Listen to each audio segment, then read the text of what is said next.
नमस्कार, आप सभी का स्वागत है। मोहम्मद रफ़ी हिंदी सिनेमा के सर्वश्रेष्ठ गायकों में से एक थे। उन्होंने अपने जीवन काल में लगभग हर बड़े संगीतकार के साथ काम किया और लगभग हर प्रमुख अभिनेता के लिए अपनी आवाज दी।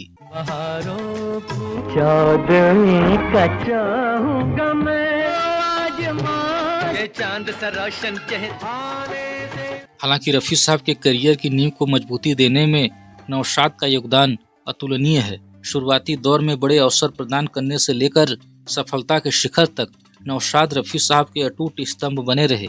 इस दिग्गज जोड़ी ने साथ मिलकर भारतीय फिल्म संगीत के इतिहास में कई कालजयी रचनाएं पेश की। लड़ जाई है तो मनवा माँ कसक होइबे मधुबन मेरा ठिकाना।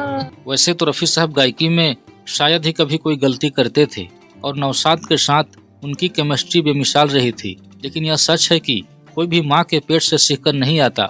इंसान दुनिया में आकर ही सीखता है और मुकम्मल बनने से पहले कई बार गलतियाँ भी करता है। ऐसी ही एक गलती एक गाने की रिकॉर्डिंग के दौरान रफ़ी साहब से भी हुई थी, जिसकी वजह से उन्हें नौशाद की सख्त डांट सुननी पड़ी थी। नौशाद उस समय इतने नाराज हुए थे कि उन्होंने रफ़ी साहब की गायकी तक को भी बेकार कह दिया था और ये गीत जो बाद में कालजयी साबित हुआ था उसे लगभग रिजेक्ट कर दिया था। इस बात से रफ़ी साहब इतने आहत हुए थे कि रात के 2 बजे नौशाद के घर पहुंच गए थे और उनके सामने फूट फूट कर रोया था और दोबारा रिकॉर्ड करने की विनती की थी।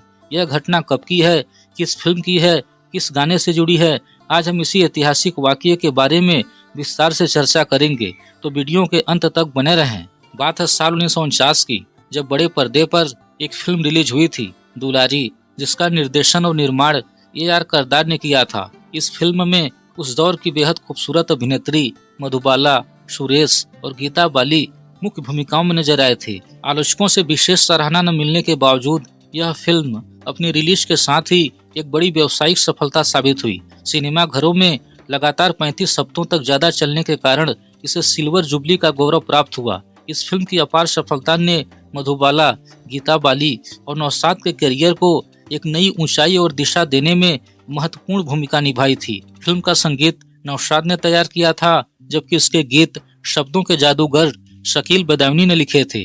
फिल्म में कुल 12 गीत शामिल किए गए थे, जिन्हें लता मंगेशकर, मोहम्मद रफ़ी और शमशाद बेगम ने अपनी आवाज दी थी।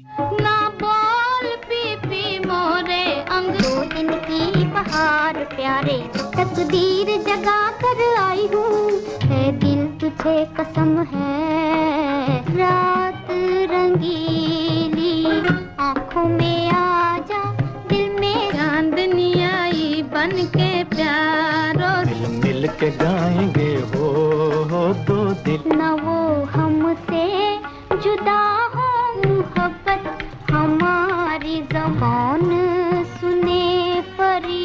रफ़ी साहब ने दुलारी में 3 गीतों को अपनी आवाज दी। जहां 2 गानों में उन्हें लता मंगेशकर का साथ मिला, वहीं उनका गाया हुआ इकलौता सोलो गीत आज भी एक विशेष ऐतिहासिक घटना के लिए याद किया जाता है। यह वह समय था जब नौशाद और रफ़ी साहब फिल्म जगत में अपने पैर जमाने के लिए संघर्ष कर रहे थे। शकील बदायूनी ने दिल को छू लेने वाले बोल लिखे थे और नौशाद ने उन शब्दों को एक बेहतरीन धुन में पिरो दिया था और रफ़ी साहब को स्टूडियो बुलाया। जब इस गाने की पहली बार रिकॉर्डिंग हुई तो रफ़ी साहब ने अपनी पूरी मेहनत से गाया था। रिकॉर्डिंग खत्म हुई, स्टूडियो में मौजूद संगीतकारों ने तालियां बजाईं। सबको लगा कि एक बेहतरीन गाना रिकॉर्ड हो गया है, लेकिन संगीतकार नौशाद पूरी तरह से संतुष्ट नहीं थे। उन्हें लगा कि रफ़ी साहब ने तकनीकी रूप से तो गाना सही गाया है, लेकिन आवाज में वह तड़प और गहराई नहीं थी, वह इंतजार नहीं था जो एक विरही प्रेमी की आवाज में होना चाहिए। नौशाद एक सख्त उस्ताद थे। उन्होंने रफ़ी साहब से कहा, रफ़ी मियाँ, गाना तो सही है पर मजा नहीं आया, वो बात नहीं आई जो मैं चाहता था। रफ़ी साहब एक बेहद ही संवेदनशील और काम के प्रति समर्पित कलाकार थे।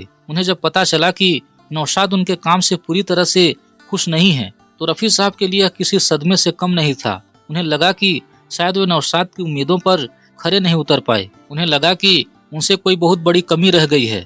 रिकॉर्डिंग के बाद रफ़ी साहब घर तो चले गए, लेकिन उनका मन स्टूडियो में ही रह गया। रात के 2-3 बज रहे थे, पूरी दुनिया सो रही थी, लेकिन रफ़ी साहब की आंखों में नींद नहीं थी। वह बिस्तर पर करवटें बदलते रहे और इस गाने के बारे में सोचते रहे। उन्हें बार बार नौशाद के वो शब्द याद आ रहे थे वो बात नहीं आई। कहा जाता है कि बेचैनी इतनी बढ़ गई कि रफी साहब रात के अंधेरे में ही सीधे नौशाद साहब के घर पहुंच गए। जब उन्होंने दरवाजा खटखटाया तो नौशाद बाहर आए। उन्होंने देखा कि सामने रफी साहब खड़े हैं, आंखों में आंसू हैं और चेहरा उतरा हुआ है। रात के उस पहर रफी साहब को सामने देखकर नौशाद चौंक उठे। चिंतित स्वर में पूछा, क्या बात है रफी, इस समय यहाँ आने की वजह? सब खैरियत तो है? रफी साहब ने कांपती आवाज में कहा, सब ठीक है, मुझे माफ कर दीजिए। मैं आपको सुकून नहीं दे पाया जो आप इस धुन में चाहते थे। मुझे नींद नहीं आ रही है, खुदा के लिए मुझे एक और मौका दीजिए, मैं इसे दोबारा गाना चाहता हूँ। नौशाद साहब रफी साहब के इस समर्पण और अपनी कला के प्रति ईमानदारी को देखकर दंग रह गए। उन्होंने मुस्कुराकर रफी साहब के कंधे पर हाथ रखा और कहा, मियाँ, अगर इतनी तड़प तुम्हारे अंदर जग गई है तो कल ये गाना जरूर मुकम्मल होगा। रफी साहब ने रात भर गीत का अभ्यास किया। अगले दिन फिर से रिकॉर्डिंग रखी गई तो रफी साहब का अंदाज बदला हुआ था। इस बार उन्होंने सिर्फ गले से नहीं बल्कि अपनी पूरी आत्मा उस गीत में झोंक दी। जैसे ही उन्होंने तान छेड़ी, सुहानी रात ढल चुकी, न जाने तुम कब आओगे। सुहानी रात ढल चुकी, न जाने तुम कब आओगे, तो पूरे स्टूडियो में एक रूहानी सन्नाटा छा गया। नौशाद की आंखों में चमक आ गई। उन्होंने रफी साहब की आवाज में वह दर्द, तड़प, गहराई और इंतजार मिल गया जिसकी उन्हें तलाश थी। तड़प रहे हैं हम यहाँ।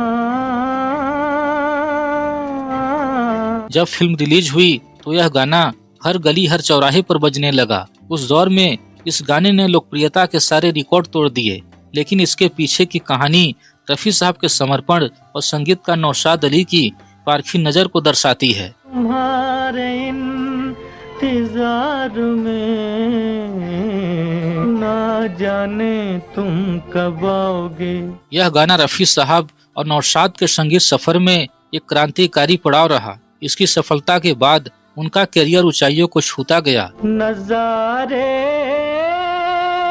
अपनी मस्तियाँ दिखा दिखा के सो गए। स्वयं रफी साहब ने भी अपने प्रिय गीतों की चर्चा होने पर सुहानी रात ढल चुकी है का उल्लेख अत्यंत गर्व के साथ करते थे और अपना सबसे पसंदीदा गाना बताते थे।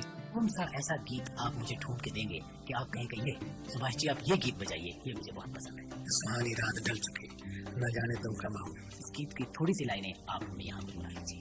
सुहानी रात ढल चुकी, न जाने तुम कब आओगे। मित्रों, सुहानी रात ढल चुकी है सिर्फ एक फिल्मी गाना नहीं है, बल्कि एक कलाकार के अटूट समर्पण की कहानी है। रफी साहब की वो आधी रात की जिद ही थी जिसने हमें संगीत का यह अनमोल रत्न दिया। आपको रफी साहब का यह गाना कैसा लगता है और उनकी और नौशाद साहब की जोड़ी का आपका पसंदीदा गाना कौन सा है?